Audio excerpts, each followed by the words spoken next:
እማዬ ግን ይሄን ነው የምትወስጂኝ? ዝም ብለህ ነው ዛሬ አሳያለሁ ና። ወዴት ነው የምትወስጂው? ምንድን ነው እማዬ?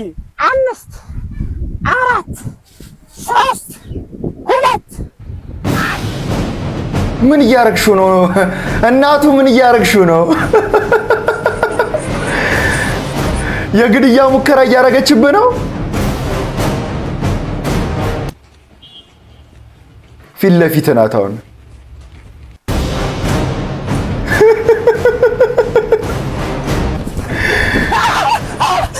እማዬ ምንም እንዳታረጊ እባክሽ።